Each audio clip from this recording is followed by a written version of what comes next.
Bienvenue dans La Foi en Marche, un programme présenté par Pénure, pour une foi qui avance, refuse la stagnation et produit des résultats visibles. Exhortation prophétique, message puissant, esprit de réveil. La foi en marche, quand la foi passe à l'action. Et aujourd'hui, dans La Foi en Marche, nous parlons de « Le jeûne ne suffit pas ». Dans cette exhortation prophétique par le pasteur Emma, président international de Pénure. Découvrez pourquoi des années, des mois, des semaines et des jours de jeûne peuvent rester sans réponse et comment transformer votre pratique spirituelle pour obtenir des résultats visibles. Le jeûne seul ne suffit pas. Apprenez ce qui manque à votre démarche spirituelle. Notre lecture est tirée du livre de Zacharie, chapitre 7, du verset 2 au verset 5, BDS. Bethel Saretzer, un haut fonctionnaire impérial, et ses gens avaient envoyé une délégation pour implorer l'Éternel et pour demander aux prêtres du temple du Seigneur des armées célestes et aux prophètes. Dois-je continuer à pleurer et à jeûner au 5e mois comme je le fais depuis tant d'années?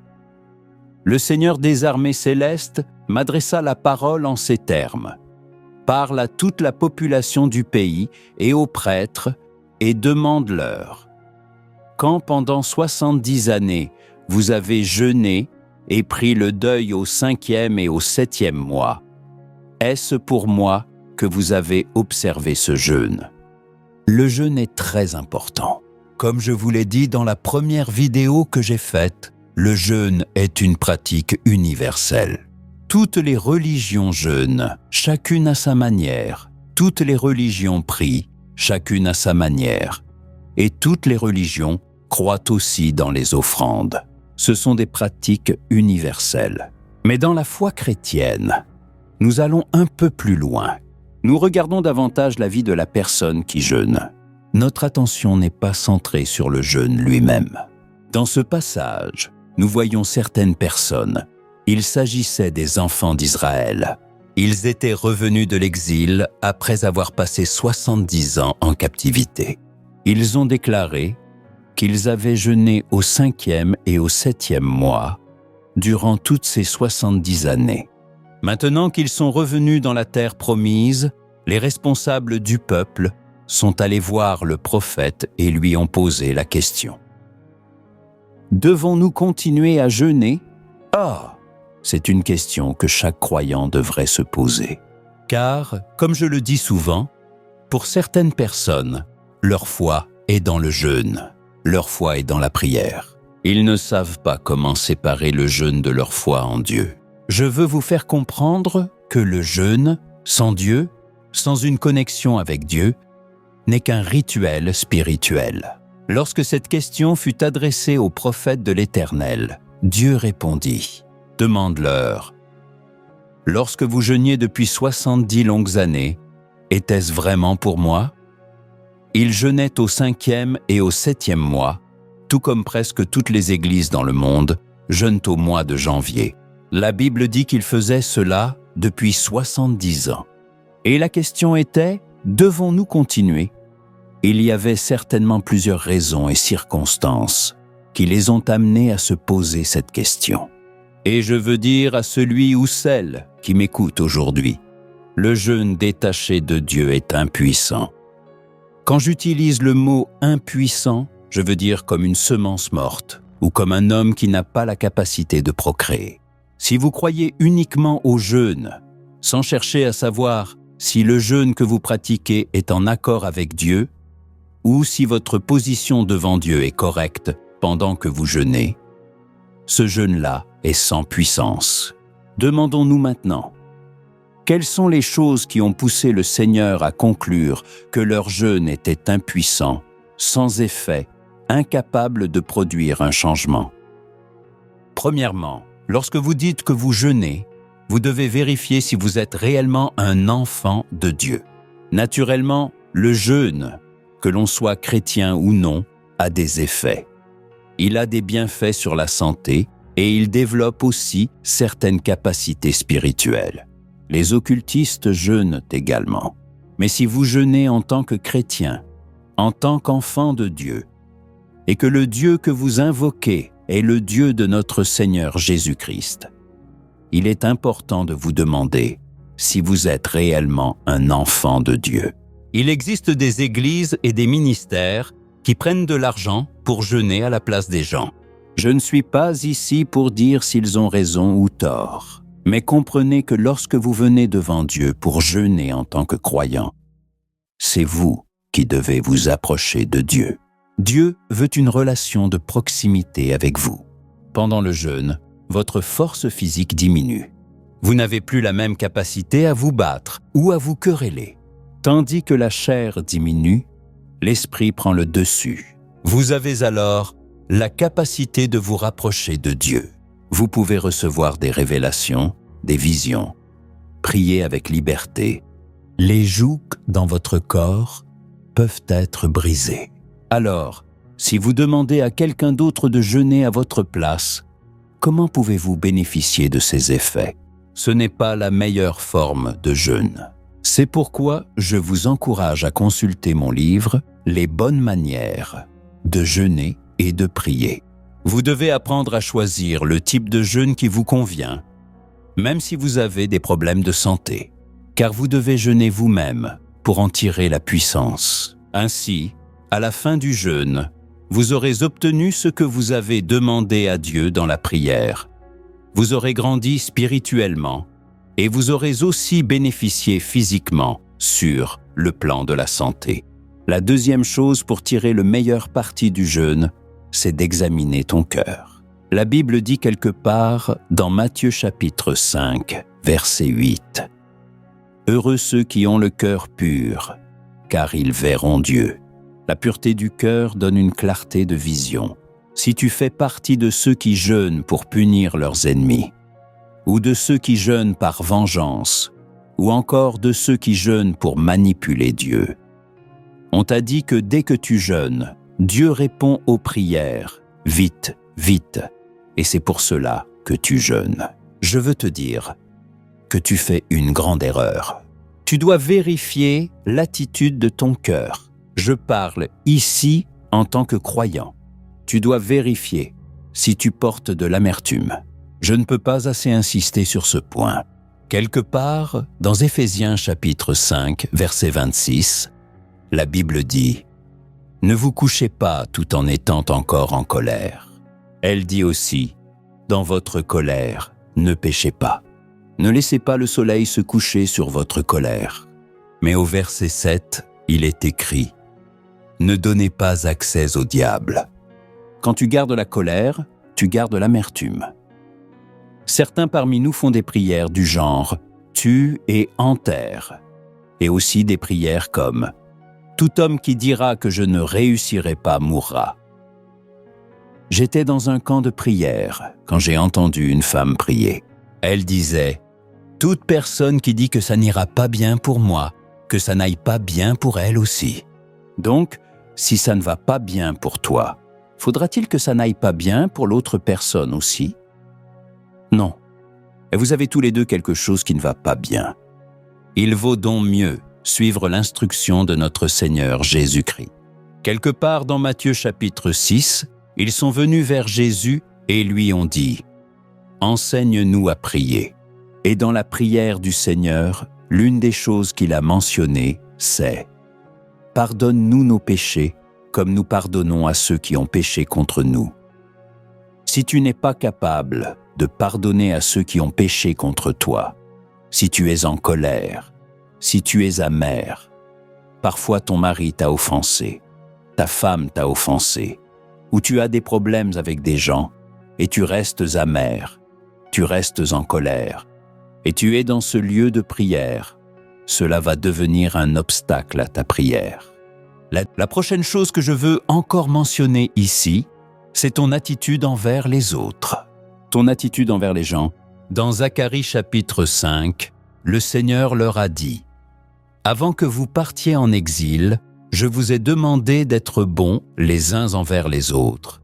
Soyez bons les uns envers les autres. Soyez bienveillants les uns envers les autres. » Certaines personnes vivent avec une aide ménagère et cette aide ménagère est traitée comme une esclave dans la maison.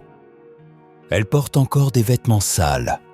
Certaines personnes sont en train de jeûner et de prier, mais elles disent à leur fils de ne pas aider l'enfant de leur aide ménagère à améliorer sa vie.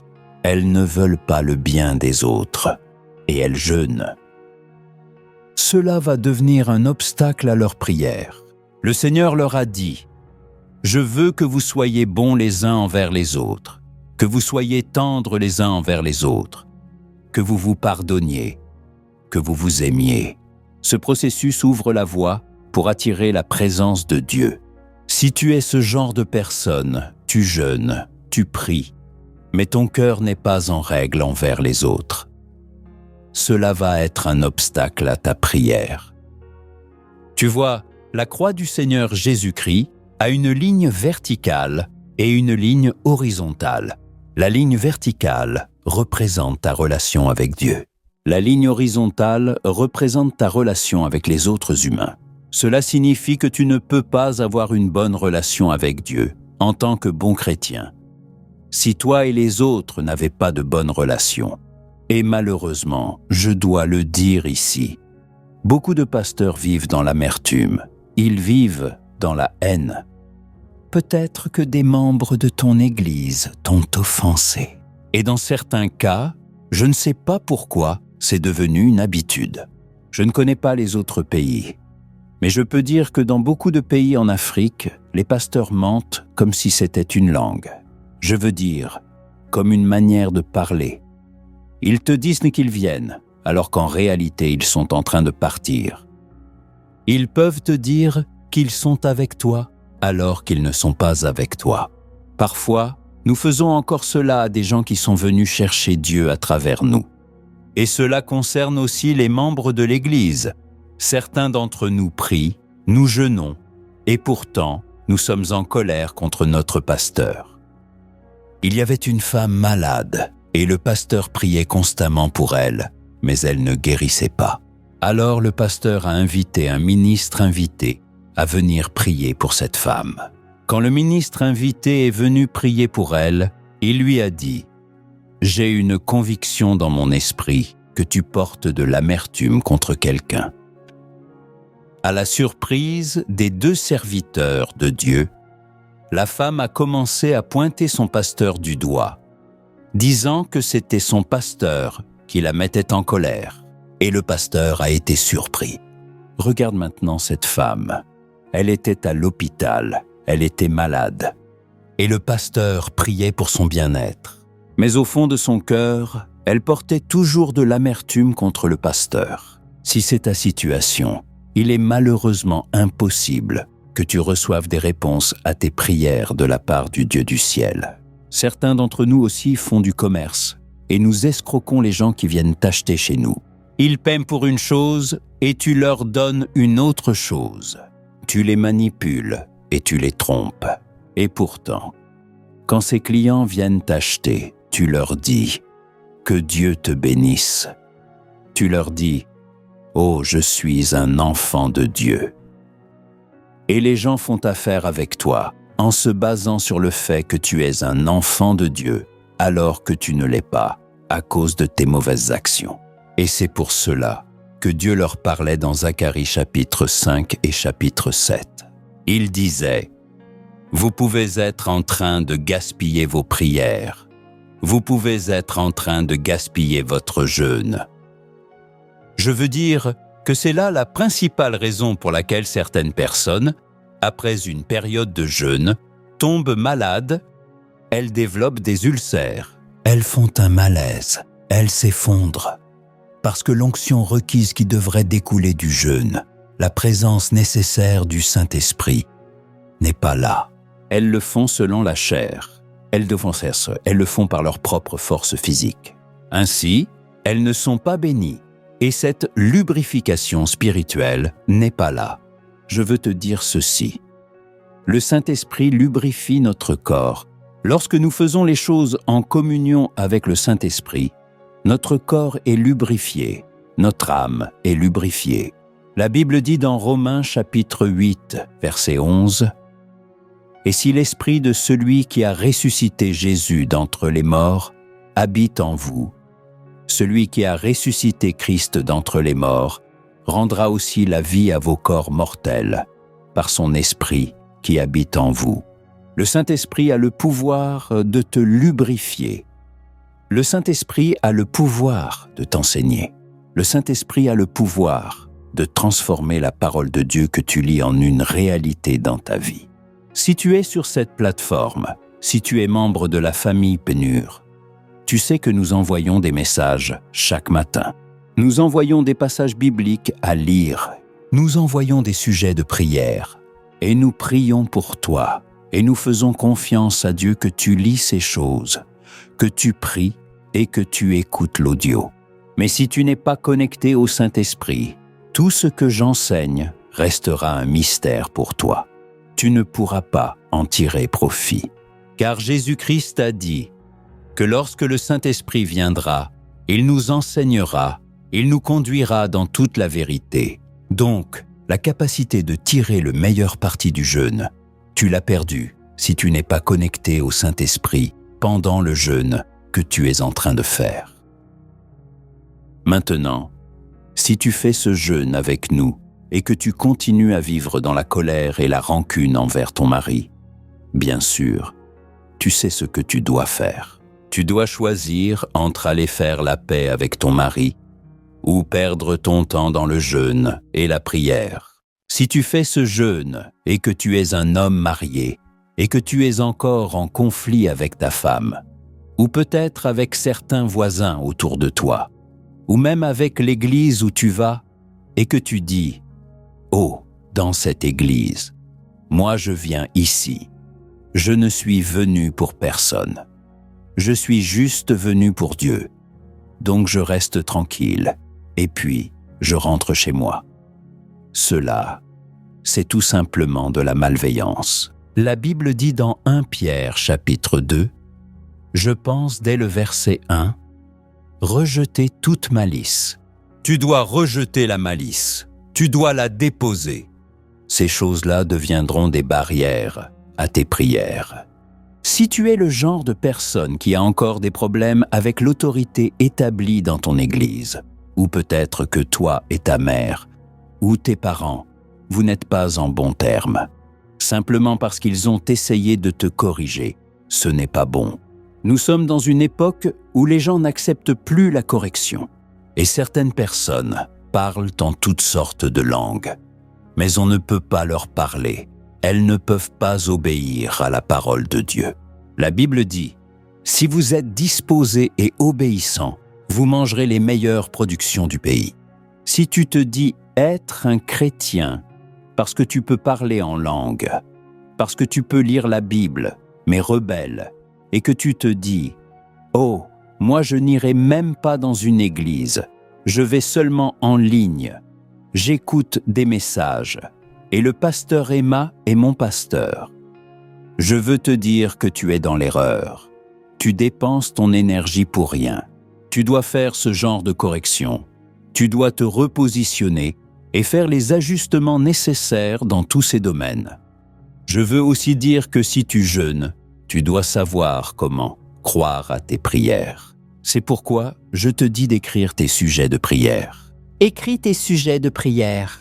Assure-toi que ce sont bien les choses pour lesquelles tu pries. Écris-les, note-les. Voilà ce pourquoi je prie. Voilà ce que je veux que Dieu fasse pour moi. Et ce genre de démarche t'aide à rester focalisé dans ta prière. Mais si tu pries, tu dois apprendre à croire à ta prière. Notre Seigneur Jésus-Christ est une personne vivante. Il dit « Demandez tout en mon nom, et mon Père qui est aux cieux le fera pour vous. » Ah, quand tu viens au lieu de prière, tu es réellement en train de parler à quelqu'un. Tu dois comprendre que le Dieu à qui tu parles est un être vivant. Le Saint-Esprit est là avec toi. Et le Seigneur Jésus se tient à tes côtés, pendant que tu te tiens devant le trône de Dieu. Donc, lorsque tu entres dans la prière, le ciel t'écoute. Et tu dois comprendre ceci.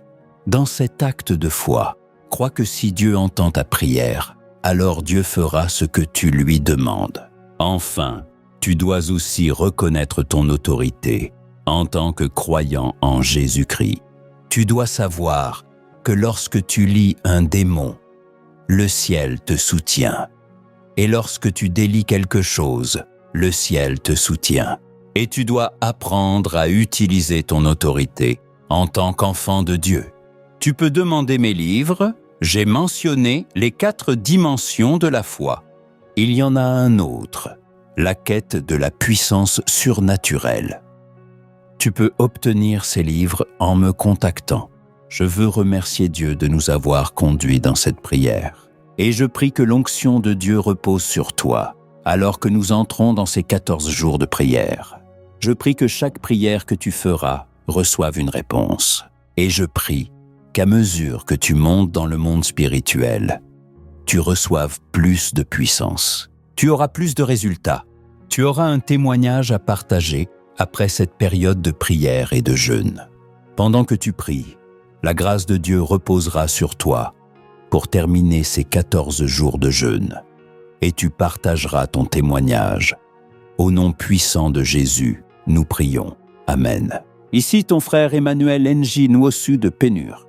J'aimerais avoir de tes nouvelles. Que Dieu te bénisse au nom de Jésus.